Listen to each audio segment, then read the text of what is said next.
You looking for more Apple and tech news? Here's Volume 2.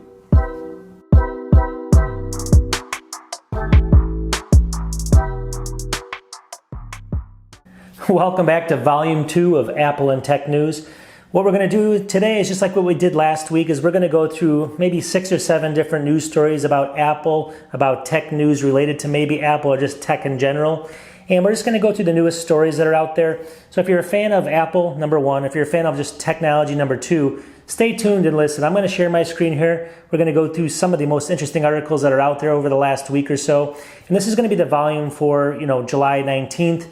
This next week, and then I'll do one next week. So I'm going to try doing this every week just for the time being, just to see if I can get some kind of people to watch these type of videos. Let me know in the comments if you like these kind of videos, if you're interested in finding out the newest tech news, and I'll keep making them. If it doesn't do well, I may not, so I'm going to do a couple test runs here. So without further ado, we're going to get into the video. 6 or 7 stories coming about Apple, tech news, and everything else in between. Let's get into the video. According to Mark Gurman from Bloomberg, he's going to say that the new MacBook Pro with the mini LED display is coming out between September and November of this year. So if you're waiting for those new MacBook Pros with the mini LEDs, definitely you're going to have to wait a little bit longer. They got pushed back because of the screens. I guess there's been a little bit of complications with the screens. They're going to be the same mini LEDs like in the 12.9-inch M1 MacBook Pros right now, and they use about 10,000 mini LEDs, and it can give a brightness of 1,000 to 1,600 nits of peak brightness, so quite a bit brighter. And long story short, these are also going to be shipping with a brand new M1X chip, they're thinking as well. So if you're waiting for these to come out, you may have to make a decision if you need a computer right now, because if they're going to be announcing them in September, through November, it's going to be in that timeline. It's probably going to be closer to November.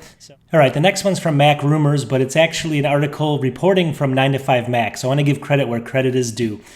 The iPad Mini 6 is rumored to feature an A15 chip and a smart connector. So really the big story here is the new A15 chip from the iPad Mini.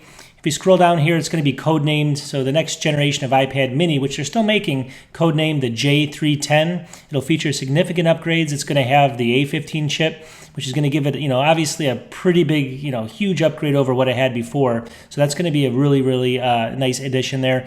And then it says a leak from John Presser here is going to also have a USB-C port instead of the current Lightning connector. I mean, that's not too much of a, I think we'd all assume that one, right? And then finally, way down here, it says, Mark Gurman says that it's basically going to be around 8.4 inches. Featuring a little bit larger displays. So go ahead and take all this with a grain of salt. It's the new Mac Mini, but the A15 chip is probably going to be accurate, and it's being announced today. So I just wanted to kind of let that news story out there. All right, this one's on Mac Rumors also, but this is big news. So Adobe updates Premiere Pro to run natively on M1 Macs. You can see the title right here. Adobe announced today that it has updated its popular video editing app Premiere Pro with native support for Macs on the M1 chip. And you can see it right here. So why is that such a big thing? It says Creative Cloud apps like Premiere Pro can run over 80% faster on the M1 compared to an identically configured iMac or Intel-based Mac or iMac or whatever you want to call it. So it's going to be a lot faster. So it finally got that kind of upgrade there. So it's going to run natively on there. And you can see 80% is a pretty big difference. So I think that's a big news story if you're a Premiere user. And it was, I don't use it. I actually use different types. I use either Final Cut Pro or iMovie. But, for some people out there, this might be a huge story. All right, so according to Macworld, if you're a fan of the iPhone SE, you got something to look forward to. So new iPhone here, SE will launch in spring of 2022.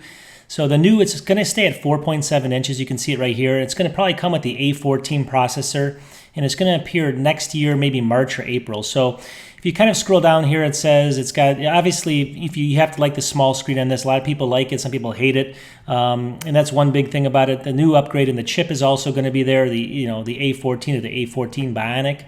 And then finally down here, if you see the last part, it's probably going to have 5G as well, and that's going to be the only other upgrade. So again, if you're kind of a fan of the small phone, this is good news for you. A lot of people, it's not going to matter too much for, but just look for next year, March or April. All right, so according to Apple Insider, this is going to be good for a lot of people. Apple plans under-screen sensors to include both Touch ID and Face ID, finally. So if you're a fan of actually being able to touch the screen, this is going to be probably like an on-glass type touch, part of your screen you can touch for Touch ID right here, or you can actually just look at it for Face ID. So that's a huge thing, and you can see that they had some patents for how they're going to do it. Not that anyone cares about this. We just want to know that it can actually be done, so you can unlock your phone with your finger if you don't want to look at it, and that's all I want too. So that's a good, that's a positive coming out. And according, again, this is going to be an Apple Insider, and it's by William Gallagher. Just remember, rumors are only rumors, and you never can trust it, but just something that people put out there. So it just gives you kind of a general time frame. So take it with a grain of salt. May not be correct, but at least it gives you an idea. All right, so this next article is reported by Cult of Mac, and I guess I don't know who was doing this before, but it says keep hydrogen peroxide away from your Apple devices. I guess with coronavirus and things like that currently, there's been a lot of people that are trying to disinfect their phones. So down here, obviously it says keep hydrogen peroxide. Apple just came out with this. It does say keep bleach away as well, which I'm guessing most people aren't using bleach, but that seems like it would stain the phone. I'm not sure, but maybe people do. I have no idea what people are doing. But anyways, I guess a lot of people are using hydrogen peroxide and it was damaging the phone, so definitely don't do that. Again, this is just a quick little tidbit of information for people that have Apple devices. Don't mess up your phone and don't use hydrogen peroxide. All right, this one's on Mac Rumors also, and this is kind of related to Apple. So Netflix is going to take on Apple Arcade with mobile games. So Netflix, big Netflix, let's see what they can do. So what they're going to do today is, if you scroll down here, it says it's going to take on Apple's $4.99 a month price range. So I'm not sure if it's going to be exactly the same cost or not, but it's going to probably give you access to hundreds of different games. And if you think about it, Netflix came out and said they can do some games, maybe like Stranger Things or some things like tied into the content that they're actually delivering their clients. I'm not sure it's going to be kind of the top end games, but it's going to be something a little bit different. So go ahead and just wait for this. I think it's going to be interesting to see what they do come out with. And if it's going to challenge Apple, it's going to be interesting. Apple's obviously been adding some games lately. Check out that as well. But at the end of the day, let's see how it pans out. All right, in this final article, it's on the Cult of Mac, says Pegasus spyware, which is this huge spyware scandal that's going on, won't affect the overwhelming majority of iPhone users. So if you scroll down here, it says Apple says, relax, Pegasus can be used to harvest data from iOS devices. But it does say that it really says that most iPhone users are in no danger from Pegasus. So go ahead and read the article. It's a great article, but I just wanted to say Apple's saying that it's not an overwhelming majority of iPhone users. So, take that again. You have to kind of read between the lines there. I'm not exactly sure what the overwhelming majority means, but it probably means a minority are going to get affected by it. We'll have to wait and see.